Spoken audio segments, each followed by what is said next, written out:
guys? This is Josh from Casket Comics with another weekly release video for May 22nd. I'm going to get right into this one because we got a lot of books here today. So, I'm starting out. We're going to go to Army of Darkness Forever, number 8 from Dynamite Comics. In this story, in this issue, Future Ash continues trying to figure out where the other two Necronomicons are, and also figure out where the wise man's spirit went. You also get flashes, meanwhile, to the present, where Evil Ash pretty much makes a call to the president just to tell him that there are no negotiations, and he's going to destroy them, and he pretty much burns down the White House. So yeah.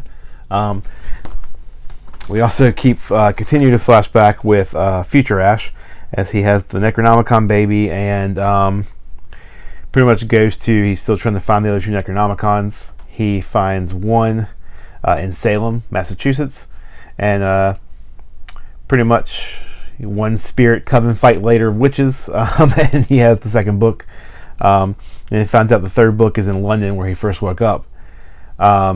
He travels under London to an underground church, and there he fights exactly 114 droidites, which are android deadites. So yeah, go figure. He gets the last book and brings all three together, not realizing what it does is create another portal, which pulls him, the three Necronomicons, the two and the baby Necronomicon, and the robot that's with them, guiding them into the portal. We then finally cut back to the past, and we see the fight still going on between the Deadites, and now the Wise Man has revealed himself as the villain, and you still have Henry the Red and Sheila trying to fight back against the Deadites. The Wise Man kind of tricks her by showing her brother alive as a Deadite, and she kind of gets too close, and he takes off her arm. And that's kind of where we leave off, heading into what I believe to be maybe not the last issue, but it just says in 30 days things will get messy. So this next issue of Army of Darkness Forever. So that is Army of Darkness Forever number 8 from Dynamite Comics. This issue definitely picked up. It was more entertaining than the previous ones have been. So hopefully now that we're getting to this, hopefully the finale of the arc, it'll continue to be just as strong. So, yep. Going on to next from DC Comics. That's right, got DC today. We got John Constantine, Hellblazer, Dead in America, number 5. And this story, it's kind of interesting. We get, instead of just a linear story, we get 3 different tales from them being on the road in Interstate 66, or Route 66. First tale is about this Native American. Second tale is a Mexican spirit and them trying to put it to rest, and the third tale is actually about they meet a guy going to a CryptoCon, and he's dressed as a chupacabra, and he says he's actually caught a chupacabra, and then you get the reveal by the end that he actually is the chupacabra. So it's really funny as always. The art style does change throughout the 3 stories, so it's really cool. So you have this one as the first story. See.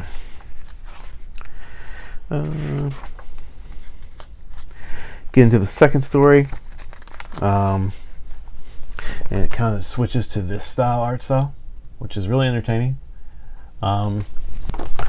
This book did get a little bit off track again, and here's the third book with the man dressed as Chupacabra. But yeah, it did get a little track off the story a little bit, but it also kind of, the whole point of this is to show Constantine going across America, and kind of give the spirits and ghosts of America. He does get a little hint from the Chupacabra that there are other forces watching him, which you do get a little flash in the first story of 3 spirits on a mountaintop watching Constantine. So, and they're pretty much kind of plotting against him. So. But as always, solid book. I think issue 3 was the only one I really was kind of down on, and I get once again why they have that story, because once again it's kind of telling legends and stories and just stuff about America. So solid issue with this one. So looking forward to the next one. So that's Hellblazer, John Constantine Hellblazer, Dead in America, number 5. Next, we have magazine-sized book. It is called White Boat. It's written by Scott Snyder, and it is drawn by Francesco Francavilla. I don't know if I pronounced that right. I'm sorry if I didn't. His art is amazing. You might know him from, he did the art on Afterlife with Archie, which was a fun series. Looking forward to meeting him. He's going to be at HeroesCon this year, so excited about that. But White Boat is an amazing hardtail about a man named Lee who lost his younger brother in a boating accident when they were kids, and it's pretty much his tale and journey onto an impossible large yacht called the White Boat. Lee is invited to board the mysterious and legendary White Boat by an unseen person. He gets there and he's trapped in the bowels of the boat that it's impossibly too large. Like, he finds a movie theater, he finds an art museum, all of this in the bowels of the boat, and pretty much just stuff that shouldn't exist, even on the sides of the yacht. And by the end of the first issue, he reaches an island. They pull him out of the bowels. He wakes up and he's back on top of the yacht, and pretty much he finds out who the master who invited him was. So, and it's kind of a cool twist ending. So, yeah, once again, Francesco's art is just, I love it. It's got a really cool style to it. These magazine sizes are awesome too. Very, very Creepshow-esque, which I think is the style he was going for, probably. That's kind of his style in general. It's really good. Just love, like, the brights are super bright in there. It's a cool splash page of the boat. But then when you get to some of the darker stuff, obviously, like I said in the previous page, the darker stuff is definitely gets more dark. So this is an awesome eldritch horror style story, and I'm really looking forward to issue 2. And like I said, really looking forward to meeting them. So, but if you haven't, if you want to check it out, they are a little bit more expensive because they're magazine size and they're oversized books too. I think it's like almost 40 some pages. So and it's $8.99, but it's definitely worth the read. So that's White Boat number 1 from Distillery Comics. All right, now getting into some Marvel. Going across the board today. Got everything. We've got Superior Spider-Man number 7. We still follow Peter and Anna Marie. They discover the entire city now of New York now is pretty much taken over by the hive mind spiders that are all linked to Doc Ock. So we have everybody talking like, and pretty much they are Doc Ock. Peter uses Ock's minions that had their underwater base to hide Anna Maria, so the spiders don't get to her. Because they still think he is Superior Spider-Man. He switches and changes back into his old suit. And then pretty much you cut to Ock, and he comes face to face with himself with all these other Ocks, including Spider-Boy, who's leading them. And they pretty much are going to use Supernova's powers to amplify the brain signal, so Ock can pretty much control everybody and become like, the entire world will be Doc Ock. Meanwhile, obviously, Spider-Man faces off against Ock and some very familiar bodies. So, really fun issue. Really creepy. If you're an arachnophobic, do not recommend reading this issue because, holy crap, there are a lot of little spiders everywhere in this issue. But as always, fun art. Well, I still love the Superior Spider-Man outfit. He switches back to the classic in this issue, but I've always loved the design of the Superior. Yeah, just a fun issue, and looking forward to. I'm pretty sure on this one, next one. It's going to be it has a to be concluded. So the next issue will be the conclusion of this Ultimate Superior Spider-Man run. My bad. But yeah, that is Superior Spider-Man number 7 from Marvel Comics. Really fun read. All right, next we're going to Ultimate Black Panther number 4. We pick up with this with Queen Okoye. She's pretty much letting the Wakandan people know their king is safe, and just pretty much kind of trying to put their mind at ease, while in the back of her mind not even knowing if he's alive or dead.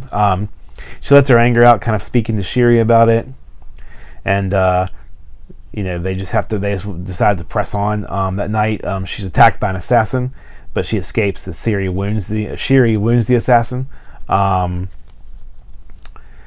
When it seems like the assassin has the upper hand on Shiri, T'Challa does show back up, and he beats the assassin. And pretty much the assassin just like disintegrates with power. And we kind of get a cut to Ra and Khonshu talking about their plan and how they're pretty much making they're going to make their final stand and attack against Wakanda. And then we also get T'Challa talking to Okoye, pretty much telling her to secretly meet him in the temple and tell no one, because he can only trust a handful of people now. And when she gets there, he pretty much introduces her to Killmonger and Storm, and along with Shiri, they're pretty much his inner circle now, and the only ones he can trust. So we're getting ready for a big war in there. It's really cool because the assassin, it kind of has the Moon Knight outfit, which is pretty neat. It's a cool design because it's a female assassin, so we have like a female Moon Knight outfit, which is pretty cool. Once again, the art, this is a solid story. The art continues to be really fun and really well drawn.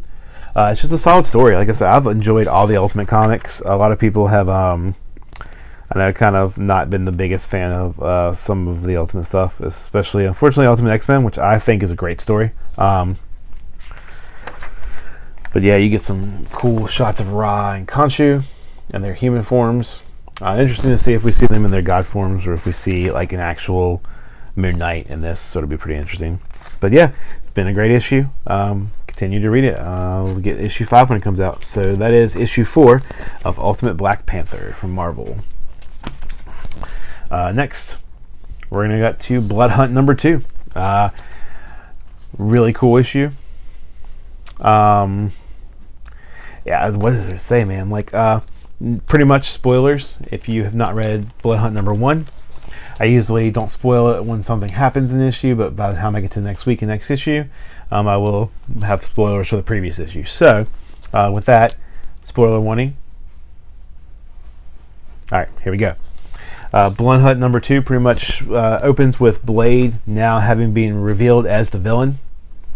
And he talks to the Blood Coven and a now turned T'Challa, who is also a vampire now. He orders them to find his daughter and Captain America. We cut to his daughter, Brielle, who's saving humans in distress as Dracula appears behind her, but we discover that Dracula doesn't want this invasion anymore as she does, and he's actually trying to help her to stop it. We also come into contact with Tigress and Hunter's Moon, who were fighting the vampires. They meet up with Miles Morales' Spidey. They make their way to Doctor Strange's sanctum. And pretty much as they arrive, they see Doctor Strange in astral form because another spoiler is at the end of the first issue, Blade kills Doctor Strange and turns him into a vampire as well. So he's in his astral form to separate himself from his body so he's not turned in the astral form. So Clea is restraining his body, the vampire side of him, as he's like in astral form to help them out. Pretty much the Blood Coven find Brielle and Dracula, and but they're intercepted by the Avengers, which this time it's Vision, Iron Man, Cap, and Captain Marvel. Before Megrim from the Blood Coven can use her, can affect the Avengers' mind with her power, Vision picks her up and flies her out of the cloud darkness into the light, destroying her, disintegrating her. So the Avengers get the upper hand, causing the Coven to have to retreat this time. And pretty much we end with all the heroes meeting up at Doctor Strange's sanctum. As Brielle is happy to see Miles, who's a familiar face to her, and but then of course as the first one we get a shocking ending, and I won't spoil that, like I said. But yeah, so the art in this one continues to be fairly solid. Really enjoy the fighting. It's got a lot of good action. Once again, they did do a red band version. After that, once again, as in the first issue, it is about 4 pages difference, but there is a page of exposition, and the red band issue that makes me believe that maybe Blade, they mentioned about Blade being a vessel, so it does make me wonder if Blade is not himself and being possessed. So There's a really cool shot of the Avengers with Dracula and Brielle, who is the daughter of Blade, by the way, in case you didn't get that from that. But yeah, as always, solid issues. Really still enjoying the Red Band Polybag and how they're doing it. Don't know if it's worth a whole $1 more and to get a second copy, but I like collecting, so it's also really just a really cool thing to collect. So, but that is Blood Hunt number 2 from Marvel Comics. All right, and we're going into some Image Comics now with Feral number 3. Feral number 3 is, man, it is just as fun as the other 2 issues. We pretty much still pick up following Elsie, Patch, and Lord. They're on the run in the treetops from all the rabbit animals because the rabbit animals can't seem to get up there. Along with the 4th member of the group, a new cat friend they found, who doesn't really mention his name. He pretty much begins telling them like the rules of survival, which is including like if you see something sparkly, run the other way.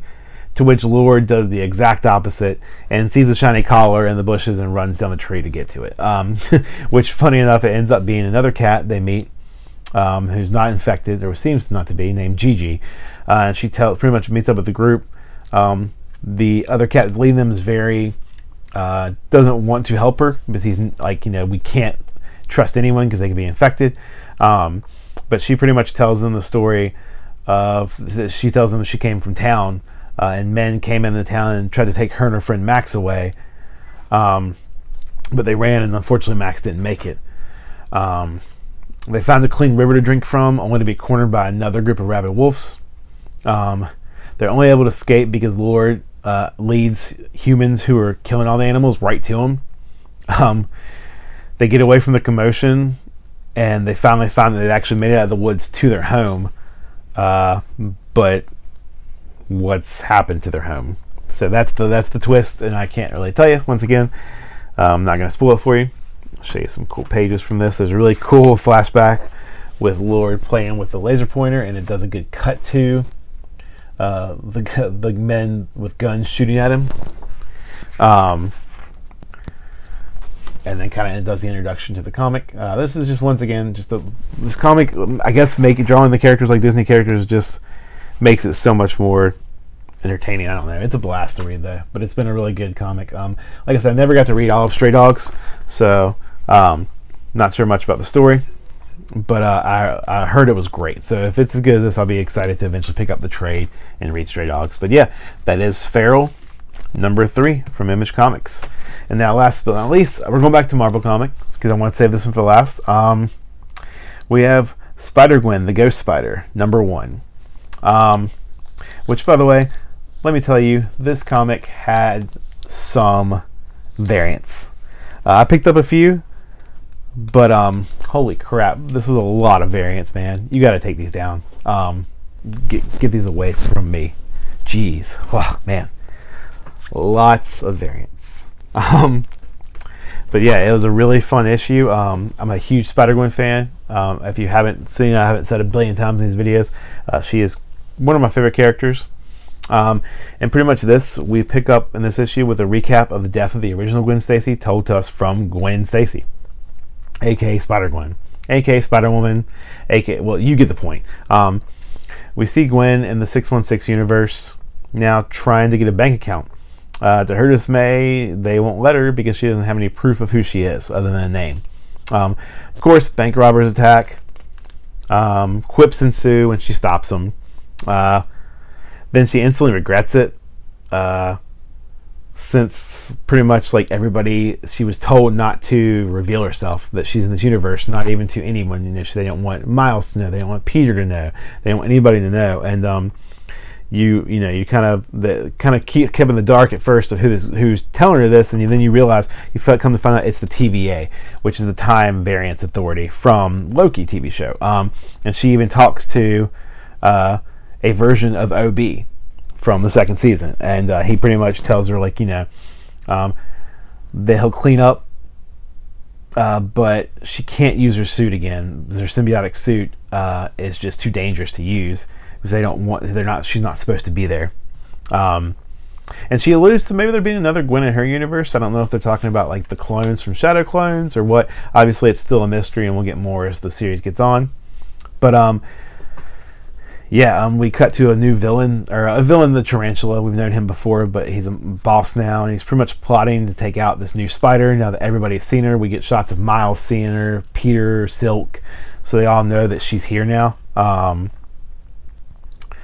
Pretty much, then he just had kind of like talks about his plan and how he's going to send somebody after her. We cut to Gwen saving a bus full of children on a bridge, only to realize it's a trap, and it was set by Kraven, which is crazy because Kraven in this universe is not supposed to be alive, and she doesn't know how. So she gets a dart in the neck, which kind of slows her movement down and gives Kraven the upper hand. And during the fight, due to the toxins, Kraven gets the upper hand and stabs her Gwen in the stomach. We get a cool recreation of Gwen falling off the bridge. And she sinks to the bottom of the water, but at the last minute, we see a pair of hands pull her out. And then we get a to be continued. So, really fun issue, man. Like,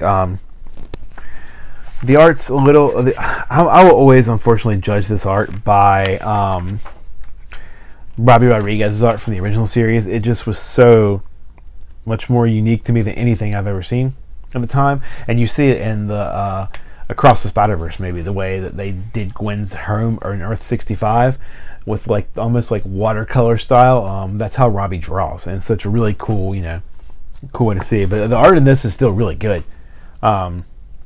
It just always weirds me out to see her different than the way she was originally drawn. And you there's the splash page not splash page, but page of Miles, Peter, and Silk realizing she's in this universe now. Get a page of her talking to OB, and if you didn't know, Gwen's suit in this new iteration, and it actually happened at the end of the original Spider-Gwen series. She her suit is now a symbiote. She had her powers taken from her, and she had to get a symbiote to actually give her synthetic powers, and she can control the symbiote. She does give you kind of a hint in this that the symbiote kind of gets restless and that it has to be out. So it seems like there is still some like leeway of her maybe fighting against the symbiote. Maybe we'll get something like that in the future. Here's I'll show you the cool. You get the cool shot of her kind of falling off the bridge after being stabbed, kind of mimicking her other, like I said, the original Gwen Stacy's death. But this is just a really fun issue, and I'm already looking forward to issue 2. So we've also got 2 more issues that I didn't read today because once again I'm still behind on them, and that is Something's Killing the Children. I believe number 37. Yep, number 37. And I also got the Jenny Frison variant of that, of course. Which will pop up here as always. And then Void Rivals, which I believe it's Void Rivals number 9, number 10. We'll pop it up here for you because I'm not 100% sure. I need to catch up on the series. I've read Transformers and loved it, so Void Rivals is next on my list. But yeah, guys, with that, that is Weekly Comics for May 22nd. Don't forget, guys, to always like, comment, subscribe. I've still got the contest going on. And you will get, remember, a graded copy of Blood Hunt Red Band number 1. Don't know what the quality of the comic's pretty good, so I'm hoping at least a 9.6, maybe a 9.8 if we're lucky. But so that'll be the contest, and everybody who's a subscriber will be entered once. As long as I can see you, make sure that you're shared to let other people see you as a subscriber. So if you're shared, I'll be able to have you in the contest once, and then every time you comment on my videos from the announcement of the contest a few videos ago, you will get an entry. So, and then I'll spin it on a wheel, and we'll see who won it. I'll do it. It'll probably be in July when we get the comics back. So I'm looking forward to it, guys. And as always, guys, I appreciate it. Keep reading comics, and I'll see you guys in the next video.